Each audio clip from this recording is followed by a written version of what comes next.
Welcome to online study centre 07 में आप लोग का स्वागत है। चलिए, करंट अफेयर्स का मोस्ट इम्पोर्टेंट क्वेश्चन लेके आ गया हूँ, जिससे कि आप लोग को बेहद ही यूजफुल और उपयोगी होगा। ओके, सारे एग्ज़ाम के लिए। तो बिना स्किप किए हुए सारे पूरे वीडियो को देखें, ताकि आपका एग्ज़ाम के लिए बेहद ही यूजफुल होगा। ओके, चलिए, क्वेश्चन क्या कह रहा है। 1 नंबर, कौन सा संस्थान जो है नवाचार नक्सलियों से जो है नवाचार उपलब्धियों पर संस्था की अटल रैंकिंग जो है 2020 में सबसे शीर्ष पर रही है? तो ये कौन सा रहा है?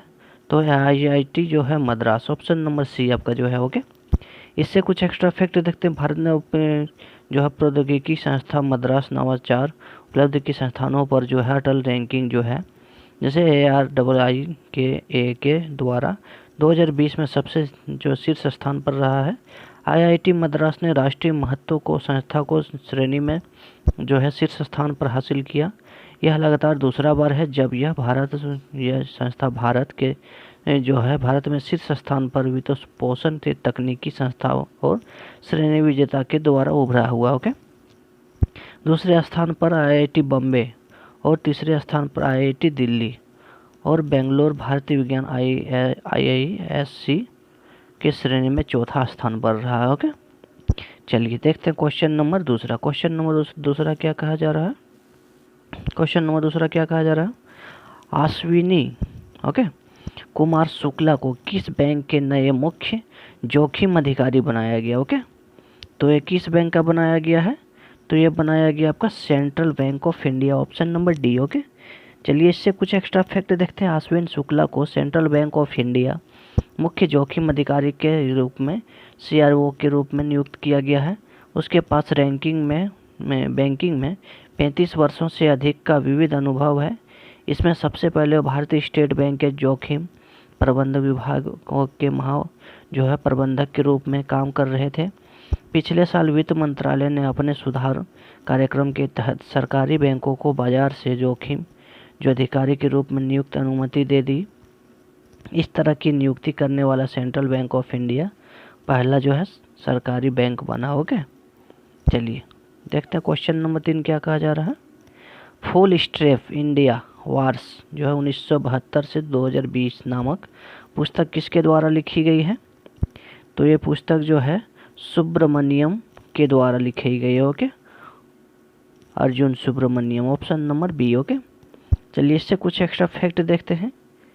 फुल स्टेप इंडिया जो वर्ष 2019-20 का जो है 1972 से 20 का नामक पुस्तक जो अर्जुन सुब्रमण्यम के एक सेवानिवृत्त एयर जो है वाइस मार्शल ने द्वारा लिखा गया है। यह पुस्तक समकालीन भारत के विश्व से चल रहे युद्ध और व्यापक संघर्ष का वर्णन करता है। यह पुस्तक पिछली पुस्तक जो है इंडियाज वार्स एवं मिलिट्री हिस्ट्री 1947 से 71 की अगली कड़ी है। ओके, इस पुस्तक में सबसे जो है प्रमुख ऑपरेशन शामिल है और जिन्हें सशस्त्र बलों द्वारा अंजाम दिया गया है, जिसमें कारगिल युद्ध, पूर्वोत्तर उग्रवादी जम्मू कश्मीर, ओके, आतंकवाद और 6 युद्ध, पंजाब जैसे अगलावादी हिंसक, भारतीय शांति, IPKF के श्रीलंका हस्तक्षेप के द्वारा ये किया गया। ओके, चलिए क्वेश्चन नंबर हम लोग नेक्स्ट देखते हैं। क्वेश्चन नंबर नेक्स्ट क्या कहा जा रहा है? क्वेश्चन नंबर नेक्स्ट कहा जा रहा है, क्वेश्चन नंबर नेक्स्ट हम लोग का क्या कहा जा रहा है? विश्व मानवतावादी दिवस किस दिन मनाया जाता है? ओके, तो ये मनाया जाता है विश्व मानवता 19 अगस्त को। ओके, चलिए ऑप्शन नंबर ए देखते हैं। विश्व मानवतावादी दिवस प्रति वर्ष 19 अगस्त को मनाया जाता है। यह मानवतावादी जो कर्मियों को पहचानता है और जिसमें मानवीय कारणों के लिए अपने जीवन का बलिदान दिया है। इसमें संयुक्त राष्ट्र महासभा द्वारा 19 अगस्त को स्वीडिश प्रायोजित जी संकल्प के द्वारा ये किया गया है। आपातकालीन सहायता में जो है सुदृढ़ीकरण के कारण यह दिवस 19 अगस्त को इसलिए मनाया जाता है क्योंकि इसमें 2003 के बगदाद और संयुक्त का मुख्यालय को बमबारी हुई थी। इस बमबारी इराक में संयुक्त के शीर्ष पर दूर सरजीत और मेरला समेत कई कर्मी मारे गए थे। ओके, इसलिए मनाया जाता है। तो चलिए चलते हैं हम लोग नेक्स्ट क्वेश्चन क्या कहा गया, कौन सी कंपनी भारत का पहला बुलडेक्स नामक बुलियन इंडेक्स लॉन्च करेगी। ओके, तो ये किसने लॉन्च करेगी, चलिए हम लोग देखते हैं किसने ये लॉन्च करेगी। चलिए क्वेश्चन नंबर 7 देखते हैं। जनजातीय मामलों का मंत्रालय द्वारा जनजातीय स्वास्थ्य और पोषण के संबंध में कौन सा ई पोर्टल लॉन्च किया गया है, तो ये लॉन्च किया गया है आपका स्वास्थ्य पोर्टल। ओके, जनजातीय मामलों के द्वारा मंत्री द्वारा जो जनजातीय स्वास्थ्य ई पोर्टल जो है स्वास्थ्य योजना शुरू किया गया। यह पोर्टल द्वारा अपनी तरह से फैसला ई पोर्टल जो है मंच पर आधारित जो भारतीय जनजातीय जो आबादी के साहित्य के स्वास्थ्य और पोषण संबंधित जानकारी उपलब्ध कराता है। स्वास्थ्य साक्ष्यों और अनुभवों के आदान प्रदान को सुविधा के लिए भारत के विभिन्न हिस्सों में एकत्रित की गई। ओके, और नवाचारी प्रक्रिया शोध रिपोर्ट मामलों का अध्ययन को श्रेष्ठ प्रक्रिया को समझा गया। ओके, इसमें बताना चाहते हैं आदिवासियों और गैर आदिवासी के बीच की खाई को पाटने के लिए पेश किया गया। ओके, चलिए चलते हम लोग नेक्स्ट क्वेश्चन क्या कहा गया है, ग्वालियर चंबल एक्सप्रेस वे का नाम किस भारतीय राजनीतिक के नाम पर रखा गया। ओके, किस भारतीय राजनीतिक के नाम पर रखा गया है, तो ये आपका रखा गया है option number B, Atal Bihari Vajpayee. Okay, चलिए इससे हम लोग कुछ एक्स्ट्रा फैक्ट देखते हैं। ग्वालियर चंबल एक्सप्रेस के नाम पे जो अटल बिहारी वाजपेयी के नाम पर रखा गया, अटल बिहारी वाजपेयी चंबल एक्सप्रेसवे के रूप में रखा जाएगा। 16 अगस्त 2020 को उसकी दूसरी पुण्यतिथि पर पूर्व प्रधानमंत्री अटल बिहारी वाजपेयी को श्रद्धांजलि देते हुए मध्य प्रदेश के मुख्यमंत्री शिवराज सिंह चौहान ने इसकी घोषणा की। ओके, अटल बिहारी वाजपेयी 3 बार भारत के प्रधानमंत्री रह चुके हैं। पहली बार 1996 में 13 दिनों के लिए, फिर 1998 से 99, आखिरी 1999 से 2004 तक उसकी सरकार द्वारा नेतृत्व के 1998 में राजस्थान के पोखरण परमाणु द्वारा किया गया था। ओके, चलिए क्वेश्चन नंबर नेक्स्ट देखते हैं। क्वेश्चन नंबर 9 क्या कहा गया, गोवा के प्रमुख जो है गोवा के नवनियुक्त राज्यपाल कौन नियुक्त किए गए हैं, तो नियुक्त किए हैं भगत सिंह कोश्यारी। ओके, भगत सिंह कोश्यारी। चलिए इससे कुछ एक्स्ट्रा फैक्ट देखते हैं। महाराष्ट्र के राज्यपाल की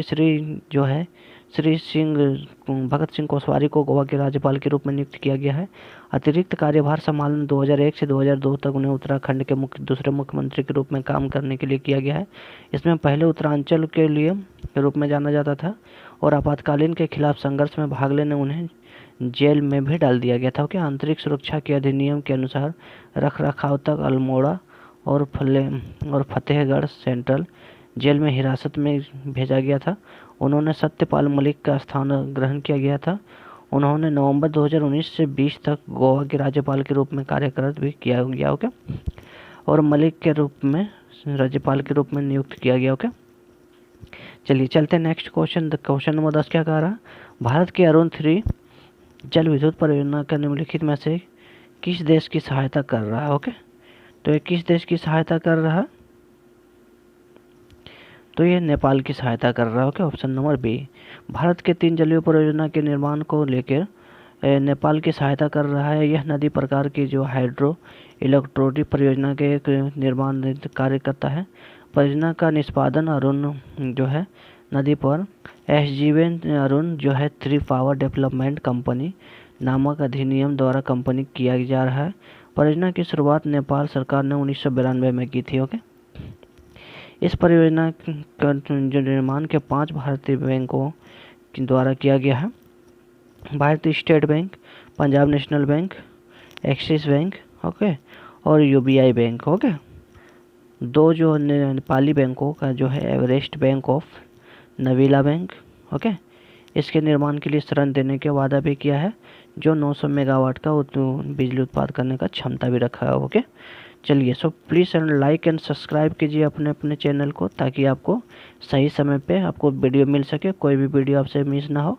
इसी तरह से टॉप 10 करंट अफेयर्स लेके आ गया हूँ आपके इस चैनल पे, और मैथ और रीजनिंग का भी क्वेश्चन लेके आता हूँ। Okay, so like and subscribe. तब तक के लिए बाय बाय।